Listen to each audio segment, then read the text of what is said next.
All right, so we just got back from a weekend at Ocean Lakes Family Campground. It was the first weekend after Hurricane Ian passed through. This video is going to be a little bit unique. In this one, I'm just going to give an update on the park and kind of what we experienced. It was remarkable considering what they posted just last Friday on their social media. So this won't be a long video. We're going to get into the Halloweekend in another video. Check back in a few days and we'll get that. But this is just a Ocean Lakes update on Ian.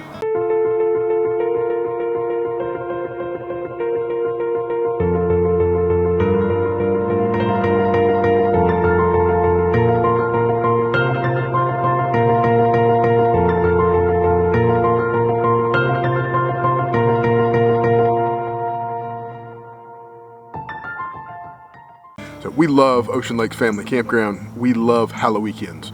We went last year and it was amazing. We've been hearing about it for years. Off the hook. Check out our video from last year if you want to see what that's all about. So this year we were able to catch a cancellation for weekend number 2, and we were a little worried last week when we saw that Hurricane Ian was coming toward the coast of South Carolina. We knew that we had this booked and we were concerned.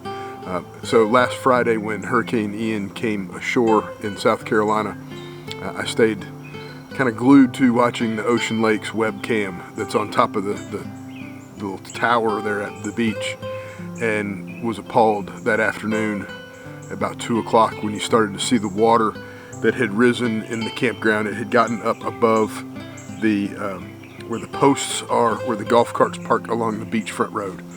I knew that we were in for quite a bit of water, and then as the water receded, you could tell that there was a lot of sand left behind. At one point when it panned south, you could actually see the water level had made it to the houses. So Saturday morning, sure enough, on Facebook, Ocean Lakes posted some of the pictures of the cleanup. And let me tell you, they have worked their tail off to get this campground back. They actually opened it at 3 o'clock on Saturday. I don't know how. They must have had a massive team. Now, we did experience a lot of heavy equipment. You could tell they have been working very hard. So from the storm, the dunes were pretty much destroyed. That's what they're there for. They're to take the blow so that it doesn't get further inland, and they did their job. The water, you could tell on some sites where the water had got up to, where they hadn't cleaned up, where there was some debris still. The water got into the nature center, or it didn't get up to the nature center, it got into the activity center. The nature center was okay, but the dock at the nature center did not fare so well. It actually floated so high that it floated off of its posts and then kind of spun around. They were able to retrieve it back. They're going to have to figure out how to put it back. There was so much sand on the road that they were coming in with their equipment and scooping the sand up and making piles. We talked to some people that had watched it happen. They said they're making these piles and they moved that sand and they're rebuilding the dunes with that right now.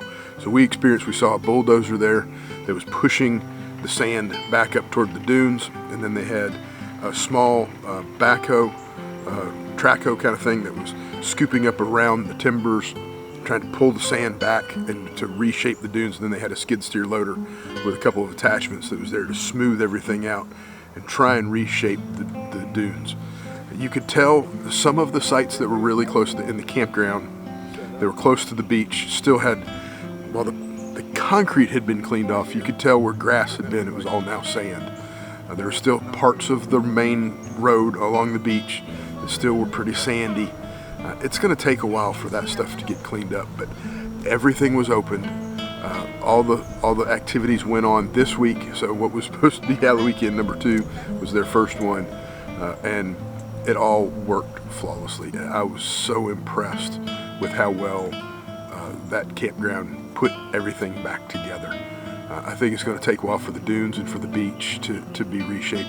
I suspect that, and just by looking at how the waves were and how the people were that were in the water, I think the whole beach is now a lot flatter after Hurricane Ian. So it'll take a while for that to kind of, that natural cycle of erosion and the way the beaches work.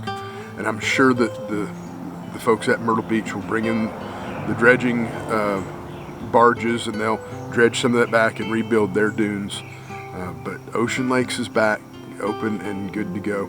It was interesting as we were looking, the southern part of the campground, where there's a seawall where people park, that seemed to have held up a lot better. So I guess that little bit of elevation, that little rise of elevation, really seemed to help protect a lot of those homes and areas down there.